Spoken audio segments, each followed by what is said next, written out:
जय हिंद students. BSc mains answer writing का 28 डे है और आज का जो प्रश्न है वो पटना कलम चित्रकला से संबंधित है। सभी लोगों ने अपने आंसर सबमिट कर दिए हैं। आइए देखते हैं कि उन्होंने कैसे लिखा है और क्या क्या उन्होंने मिस्टेक्स किए हैं जिससे आप सीख सकते हैं। पहला कॉपी हम देखते हैं। प्रश्न सबके लिए सेम ही है, पटना कलम चित्रकला से यह संबंधित है। आइए देखते हैं आंसर कैसे लिखा है। 18वीं शताब्दी के मध्य में बंगाल के नवाब और मुर्शिदाबाद के पतन के बाद यहाँ के कारीगर पटना को स्थानांतरित हो गए। चलिए ठीक है, इन्होंने सेकेंड पेज दिखाया है। देखिए फर्स्ट पेज जो है, जो यहाँ पे पटना कलम चित्रकला वाले जो पत्रकार यहाँ है और यहाँ आने से पहले भी मुर्शिदाबाद के नवाबों के पास थे और वहाँ से पहले ये औरंगजेब से पहले जो मुग़ल दरबार थे वहाँ पे थे। जब औरंगजेब शासक बना तो उन्होंने अपने यहाँ पेंटिंग पे प्रतिबंध लगा दिया, जिसके कारण ये लोग बंगाल चले गए और बंगाल में भी जब ये पेंटिंग पे प्रतिबंध लगाया गया तो वो ये लोग वहाँ से भाग करके बिहार के पटना और पूर्णिया के क्षेत्रों में आ गए। इन्होंने ठीक लिखा है, हालांकि एक पॉइंट यहाँ मिसिंग है थोड़ा सा। अगर इन्होंने मुग़ल साम्राज्य से उठाता तो ज़्यादा बेटर होता। और ईस्ट इंडिया कंपनी के संरक्षण में आई, जिसे पटना कलम या कंपनी चित्रकला के नाम से जाना जाता है। यह मुख्यतः ईस्ट इंडिया कंपनी के संरक्षण ना बोल करके ये लोक कला जो कि स्वतंत्र रूप से जीवित हुए थे और इन्होंने जो ईस्ट इंडिया कंपनी थी उनसे भी कुछ चीज़ें सीखी और इसको अपने आप में आत्मसात किया। जैसे कि शैडो बनाना, चित्रकारी में जब ये लोग मुग़ल काल में थे, मुग़ल दरबार में ये लोग थे, तो ये लोग बॉर्डरिंग करते थे। चित्रकला बनाने के बाद जो साइड में बॉर्डरिंग होती थी और इस बॉर्डरिंग के बाद बहुत अच्छा वहाँ कलर यूज होता था। लेकिन जब यही लोग भाग करके पटना में आए तो ये बॉर्डरिंग ख़त्म हो गया। जो कलर था, रंग जो था वो बहुत चटक रंग ना हो करके ये बहुत नॉर्मल सी रंग, क्योंकि ये लोगों को अब खुद ख़रीदना पड़ता था। वहाँ आप सोच सकते हैं कि वहाँ दरबार में बहुत अच्छा कलर, बहुत सारी सुविधाएँ मिलती थी, जबकि यहाँ इन लोगों को बहुत नॉर्मल कलर खुद से कलर होना था।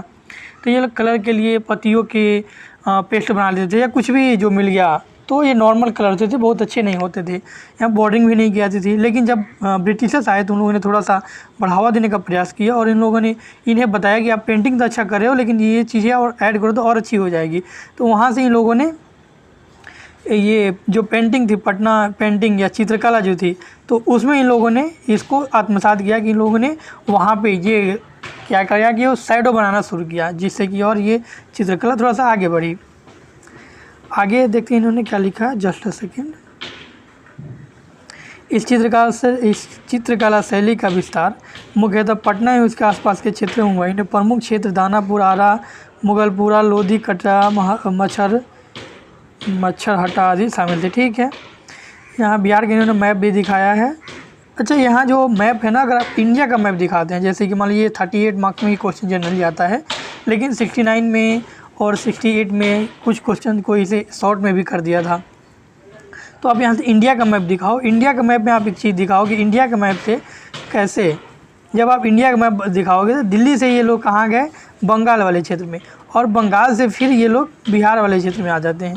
तो ये दिखाओगे तो थोड़ा ज़्यादा इंप्रेशन बनेगा। हालांकि ये भी सही है, ऐसा नहीं है कि मैं कर रहा हूँ गलत, लेकिन इसको थोड़ा सा करेंगे तो ज़्यादा बेटर हो जाएगा। चलिए प्रमुख विशेषता इसको देख लेते हैं। ये चित्रकला शैली फारसी और ब्रिटिश शैली से प्रभावित है। ठीक है, फारसी, मुग़ल और ब्रिटिश शैली से प्रभावित है। कारीगरों ने मुग़ल शैली से रंगों और अस्तर को अपनाया। ठीक है, इसमें कलर का अस्तरिंग भी होता था पेंटिंग में। शैली से छायांकन को अपनाया। अच्छा देखिए, ब्रिटिश से यहाँ छायांकन, इन्होंने बिल्कुल सही लिखा है। इस शैली में ब्रश से ही तस्वीर बनाने और रंगने का काम किया जाता था। अच्छा यहाँ देखिए, अब यहाँ ये क्यों कहा गया कि ब्रश से ही तस्वीर बनाने और रंगने का काम, इसलिए क्योंकि देखिए जैसे हमको आपको नॉर्मल पेंटिंग जब करना होता है तो हम लोग पेंसिल लेते हैं, पहले एक छोटा सा डायग्राम बनाते हैं। अच्छा, इसको ऐसे करके फिर उसको रंगना शुरू करते हैं। ये यहाँ पे लोग नहीं करते थे, ये डायरेक्ट ब्रश से आपके पेंटिंग बनाए और रंग उसको भर दिए। पेंटिंग से कोई खाका वगैरह नहीं बनाते थे। तो यहाँ ये चीज़ें थी जो कि आपको ध्यान रखना है विशेषता में। तो डायरेक्ट पेंटिंग बनाती थी और फिर भी इनकी पेंटिंग अच्छी होती थी। अधिकांशतः गहरे भूरे, गहरे लाल, हल्का पीला और गहरे नीले रंगों का प्रयोग किया जाता था। लेकिन ये जो कलर थे ना, ये बहुत ज़्यादा चटकदार नहीं थे क्योंकि इन लोगों के पास उतनी सुविधाएं नहीं थी। इस चित्रकला शैली में लैंडस्केप अर्थात बॉर्डर एवं पृष्ठभूमि का अभाव दिखता है। ठीक है, मैंने पहले ही बताया आपको। प्रमुख चित्रकार इसके देखिए, पटना कलम चित्रकला शैली को पुरुषों की चित्र शैली भी माना जाता है। चित्रकारों में पहला नाम सेवक राम, अन्य चित्रकारों में हुलास लाल, जयराम दास, शिवदयाल लाल आदि प्रमुख है। ठीक है, इन्होंने पूरा जो है कवर करने का प्रयास किया है। यहीं पे अगर जब देखेंगे आपकी ये जब 38 नंबर में पूछेगा तो थोड़ा सा हम पेंटिंग एक दो दिखा भी सकते हैं बना करके हल्का। चलिए आगे देखते हैं निष्कर्ष में क्या है। पटना कलम चित्रकला शैली न सिर्फ बिहार की गौरवशाली परंपरा बल्कि भारतीय कला परंपरा के अमूल्य धरोहर है। इस शैली के चित्र अपने विषय वस्तु में साधारण जनजीवन एवं पशु पक्षी चित्रण को सूक्ष्मता से प्रदर्शित करते हैं। बिल्कुल सही, मतलब इन्होंने पूरा यहाँ पे जो है अच्छे से लिखा है, जो कि इनका पहला जो था मौर्यन चित्रकला उतना अच्छा नहीं था, लेकिन यहाँ देखिएगा पटना इन्होंने बहुत अच्छा से लिखा है। और यहाँ जो मैक्सिमम मार्क्स होगा, जैसे कि अगर 5-6 बोले तो यहाँ पे मैक्सिमम मार्क्स मिलेगा। चलिए अब हम नेक्स्ट कॉपी लेते हैं। आइए अगली कॉपी देखते हैं। पटना कलम चित्रकला भारतीय लघु चित्रकला की एक शैली है। देखिए यहाँ लघु ही इन्होंने दिखाया, जो कि थोड़ी सी और विशेषता दिखाती है। एक शैली है जिसकी उत्पत्ति 18वीं शताब्दी में बिहार में हुई थी। यह भारतीय पारंपरिक कला, मुगल चित्रकला व फारसी कला का मिश्रण है। यह चित्रकला विशेष रूप से आम लोगों व उनकी जीवन शैली को प्रदर्शित करती है, जिनके कारण इन्हें विश्व में प्रसिद्धि मिली। ठीक है, अगर इनको विश्व प्रसिद्धि देखिएगा तो आम लोगों के कारण ना मिल करके अंग्रेज़ों के कारण ज़्यादा मिली, क्योंकि अंग्रेज ने थोड़ा सा समर्थन दिया और क्योंकि ये चित्रकला बहुत अच्छी हो रही थी और सामान्य जनजीवन को भी दिखाया जा रहा था, तो ये चित्रकला जो थी थोड़ी सी ज़्यादा ब्रिटिशर्स के दौरान भी फैली और ब्रिटिशर्स एरिया में भी गई। प्रमुख केंद्र इसका तो पटना, दानापुर, आरा। ठीक है, पटना कलम चित्रकला का विकास मुगल साम्राज्य के पतन के बाद हुआ, जब दरबार के कला अन्य क्षेत्रों में पलायन करने लगे। ठीक है, ये जब मुगल साम्राज्य का पतन के बाद दरबारी जो चित्रकार थे वे बंगाल वाले क्षेत्र में आए, जहाँ पे मीरन द्वारा फिर से मीर जाफ़र द्वारा तो बढ़ावा दिया गया था, लेकिन उसके पिता मीरन द्वारा जब कलाकारों को वहाँ से निकाला गया तो वे फिर पटना आकर के इस कला का विकास किए थे। पटना कलम चित्र की विशेषताएं देखिए। चमकीले रंग व बेहद महीन ब्रश का उपयोग। ठीक है, बहुत अच्छे से लिखा इन्होंने। यह चित्रकला हस्त निर्मित कागजों, बांस की चादरों व हाथी के दांत पर बनाई जाती थी।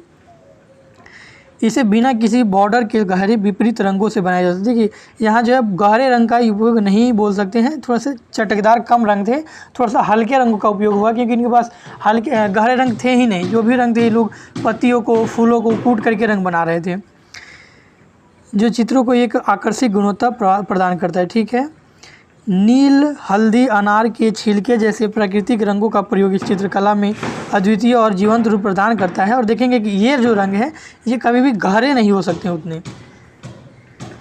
चित्रों में आमतौर पर हिंदू पौराणिक कथाओं, कृष्ण या रामायण का जीवन दृश्य के साथ दैनिक जीवन के दृश्य को भी दर्शाए गए हैं। इस पेंटिंग में पेन या पेंसिल का प्रयोग किए बिना, देखिए पेन पेंसिल प्रयोग नहीं हुआ है, एकदम सही चित्रकारी किया गया है। यह प्रक्रिया कजली स्याही कहलाती है। प्रमुख चित्रकार इसके सेवक राम, शिवलाल, फकीर चंद, श्याम बिहारी लाल आदि हैं। अच्छा, इसके पतन का कारण देखिए। फोटोग्राफी और प्रिंटिंग तकनीक के आगमन से प्रारंभिक कला की मांग कम और सरकार का इस पर कम ध्यान देना। हालांकि सरकार ने 2010 में इस संबंध में पटना कलम चित्रकला के लिए एक कैलेंडर जारी किया था, लेकिन उसके बढ़ावा देने के लिए कुछ खास काम नहीं किया है। निष्कर्ष देखिए, पटना कलम चित्रकला सामान्य जनजीवन की गतिविधियों को सूक्ष्मता से अंकन करने के कारण वर्तमान में भी मौजूद है। इस चित्रशैली की कृतियाँ आज देश के बाहर भी हैं। वर्तमान में ब्रिटेन के अलग अलग संग्रहालयों में लगी है। इसके अलावा पटना संग्रहालय, पटना कॉलेज ऑफ आर्ट्स में भी इसकी चित्रकारी को देख सकते हैं। चलिए, इन्होंने थोड़ा सा एक्स्ट्रा कुछ ऐड किया है, जो संग्रहालय वगैरह दिखाया है, तो इनको 5.5 मार्क्स आराम से मिल जाएंगे।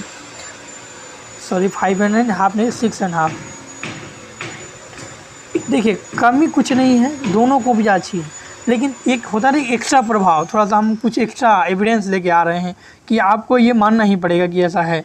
तो थोड़ा सा ज़्यादा एविडेंस दिए जाने से हमारा प्रभाव ज़्यादा पड़ता है और हम अच्छे कॉपी दिखा पाते हैं और एग्जामिनर हमें ज़्यादा नंबर देता है। हालांकि मैंने 6.5 नंबर दिया है, लेकिन ये ज़रूरी नहीं है कि जो एग्जामिनर होगा वो इतना देगा। वहाँ वे जो है एक इंस्ट्रक्शन उन लोगों को होता है कि आपको इतने अधिकतम मार्क्स दे सकते हैं, तो वहाँ पर वे लोग बंधे हुए होते हैं और वो चीज़ें ध्यान रखना होता है। तो आप जितना अच्छा कर सकते हैं, जितना अच्छा अगर आप एक्सप्रेस कर सकते हैं, एविडेंस दे सकते हैं, ये चीज़ें आपको निखार लाती है। कुछ कॉपियाँ तो अभी इतनी बेसिक सी मिलती हैं हमको, जो कि अभी बर्तनी अशुद्धियाँ, लेकिन ये देखिए कि इन कॉपी में बर्तनी व अशुद्धि एक भी नहीं मिली।